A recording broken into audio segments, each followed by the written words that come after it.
Hello everyone, আমি দীপ্তি। তোমরা দেখছো ডেইলি ডোজ দীপ্তি। আজকে দেখাবো দীপ্তির একটা নতুন গল্প নিয়ে। তো সেদিন ছোট্ট সদস্যের আবদারে আমরা চলে গিয়েছিলাম কোথায় বলো তো?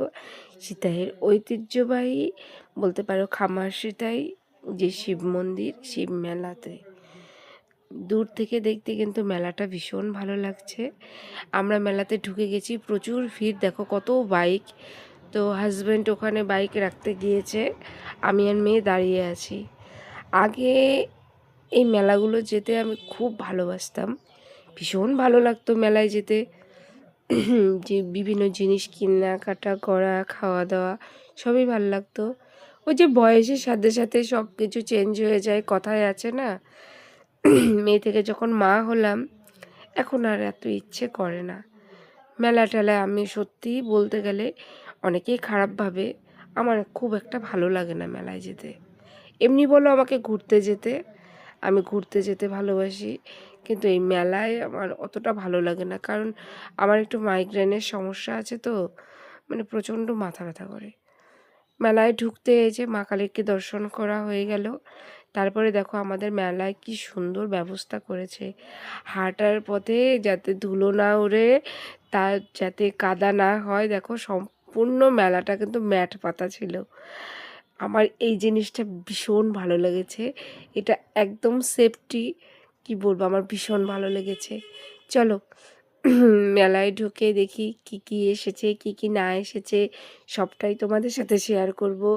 দেখো আমার একটু সমস্যা হয়েছে, কাশি হয়েছে, তবুও চলতো, ভিডিও ভয়েস ওভার দিচ্ছি। এই যে মেলায় ঢুকে প্রথমেই যেটা কিনে নিলাম এই বইটা, ঠিক আছে, শ্রী রামকৃষ্ণ দাদা বাবার বইটা আমি কিনে নিলাম।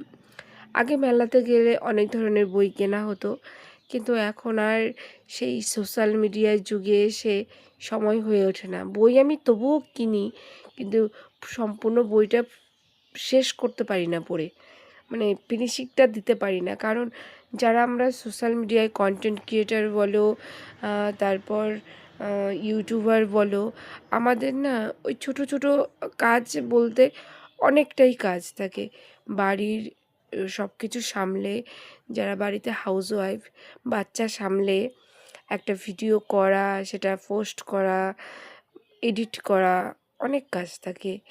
তখন না বাচ্চাকে পড়ানো, খাওয়ানো সব কিছু মিলিয়ে না একটা বই পড়াটা না একটু শান্ত মনে পড়লে পরে সেটা বইটা পড়াটাও সত্যি মনে গেঁথে থাকে। সেই শান্ত মন আর পাওয়া যায় না শান্ত সময়। হ্যাঁ, মেয়ে যখন রাত্রিবেলা ঘুমায় তারপরে কোনো দিন আমি বই পড়ি, যেদিন ঘুম আসে না সেদিন আমি বই পড়ি। তাছাড়া আমি রাত্রিবেলা ভিডিও এডিট করি বা ফটো এডিট করি, এগুলোই করতে থাকি, কমেন্টসের রিপ্লাই দিতে থাকি। এইভাবেই আমার দিনটা কাটছে। দেখো মেয়ে বায়না করছে ওই বড় নাগরদোলাতে উঠবে, আমি ভাই ভীষণ ভীতু, আমি এখানে উঠতে পারবো না, আমি বলে দিয়েছি। আমি ছোটোবেলার থেকে এটাতে কোনো দিনও উঠিনি, আমার খুব ভয় লাগে, খুব বলতে খুবই ভয় লাগে। এখন মেয়ে তো ওটাতে উঠবে বলে আমি ছোটোটাতে কেন উঠবো, আমি বড়োটাতেই উঠবো। এনার বায়নার শেষ নেই, ছোট হলে কি হবে, এনার আবদার, এনার বায়না প্রচুর। আর ওর আবদার বায়নার সাথে সাথে আমরাও কিন্তু ভীষণ এনজয় করি। এখন এই যে গাড়িতে উনি উঠবেন, অলরেডি ওঠা ওনার হয়ে গেছে, সবটা ভিডিও তোমাদের সাথে শেয়ার করতে পারলাম না। আজকে ওনার আবদারে কি কি করতে হচ্ছে সেটাই তোমাদের শেয়ার করব। দেখো ভিডিওটা হয়তো আপলোড হতে আমার দেরি হয়ে গেল করতে বলতে, কারণ আমি বাড়িতে ছিলাম, আমি এখানে এসেছি মেলার আগের দিন। তো সেদিন ভিডিওটা করা হয়েছিল, কালকে বাড়িতে প্রোগ্রাম ছিল, সেজন্য আমি এডিটও করতে পারিনি, পোস্ট করতে পারিনি। তো আজকে লাস্ট মেলা, তাই আজকেই আমি পোস্ট করছি। তোমরা প্রতি বছর শিবরাত্রির পরে এই মেলাটা হয়, আমাদের সিতাইতে আসতে পারো মেলাতে। মেলাতে এসে কিন্তু প্রবীরদার সঙ্গে দেখা হয়ে গেছিলো, তারপর আরাধ্যার সঙ্গে দেখা হয়েছিল। তো আরাধ্যা আর আমার মেয়ে কিন্তু একসঙ্গেই কিন্তু গাড়িতে উঠবে। উঠতে পারবে না। এরপরে এই যে ওনার বায়নার দর শেষ নেই, ওনার একটু বায়নার দাম দিতে হবে। ওনার আবদারে আমি কোথায় উঠেছি দেখেছো? ড্রাগনে। এত ভয় আমার, ও তো একটাও ভয় পাচ্ছে না, কিন্তু আমার তো ভীষণ ভয় লাগছে। কারণ মানে আমার মনে হচ্ছে যে আমি পড়ে যাবো ভাই, এমন যে একটা ভয়ানক চটকা দেয়। আমার একবারের জন্য মনে হচ্ছে যে ট্রেনগুলো যদি লাইন ক্রস করে যায় শেষ, তাহলে আর আমার এত ভিডিও বলছিলাম ভীষণ ভয় পাচ্ছিলাম। তাই দেখি ওনার লাস্ট আবদার আর কি, এখানে ওঠার পর না আমার না নিজের না ছোটোবেলার কথা মনে পড়ে যায়। তো না আমিও বাচ্চা হয়ে গেছি। চলো এইভাবেই তো আমাদের দিনকাল হয়ে যাবে। এটাই আমাদের লাইফস্টাইলটাও কিন্তু এই ট্রেনের বগির মতো, একটার পর একটা একটার পর একটা সব কিছুই হচ্ছে, কিন্তু মাঝখানে মাঝখানে কিন্তু ভাগ হয়ে গেছে, তাই না? একদম এই ট্রেনের ভাগ হয়ে গেছে। এবার চলো, চলে এলাম 10 টাকার দোকানে, প্রয়োজনীয় কিছু কিনে নিলাম। আমার যতটুকু প্রয়োজন ততটুকুই কিছু কিনেছি। আর প্রচুর ভিড় ছিল, কি বাজবো আর কি কিনবো বুঝতেই পারছি না। তারপরে চলে এলাম এই দোকানটাতে। এই দোকানটাতে এসে সব থেকে একটা জিনিস আমার ভীষণ ভালো লেগেছে, এই সেরামিকের যে নুনদানি, এই জিনিসগুলো, হ্যাঁ এই ক্রকারিগুলো আমার কিনতে ভীষণ ভালো লাগে। তো ভাবলাম যে নিয়ে মেলায় ঘুরবো, পরে কিনে নিবনি। ও মা, পরে আর যাওয়াই হলো না, আর নেওয়াই হলো না। আবারও দেখো, যখন যার সাথে সবার দেখা হয়ে যাচ্ছে, এখানে দেখো কত জিনিস, কত জিনিস। এখান থেকে কিছু ক্লিপ, গার্ডার, তারপর আর কি নিয়েছিলাম ভুলে গিয়েছি। উনি এত বায়না করে ভুলে গিয়েছি। এখন উনি কিছু খাবে, তো ওর বাবা বললো তাহলে একটু চপ দিই।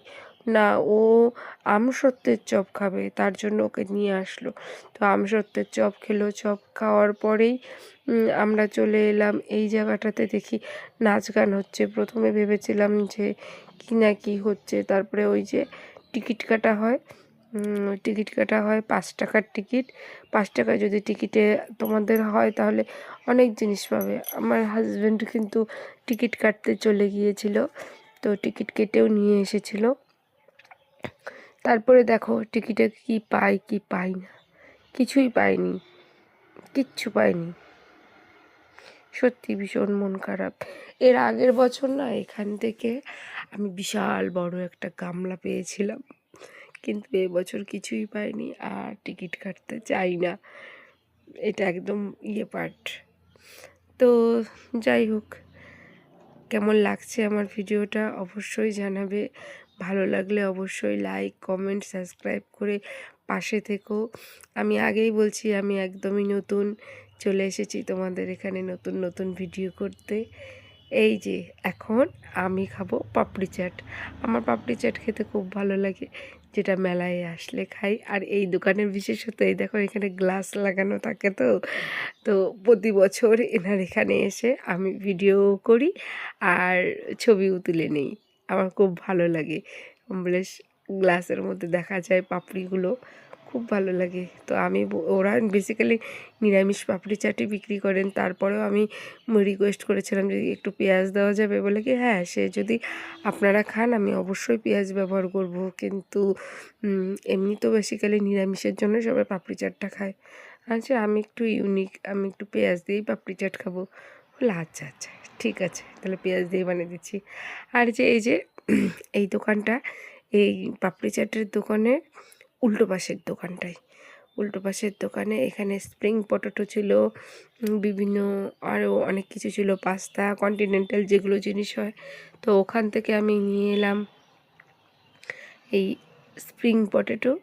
তো আমরা পাপড়ি চাট খাচ্ছিলাম আর মেয়ে খাচ্ছিল ওটা। তো যাই হোক, কেমন লাগলো, ভালো লাগলে অবশ্যই লাইক, কমেন্ট, শেয়ার করে পাশে থেকে অসংখ্য ধন্যবাদ সবাইকে।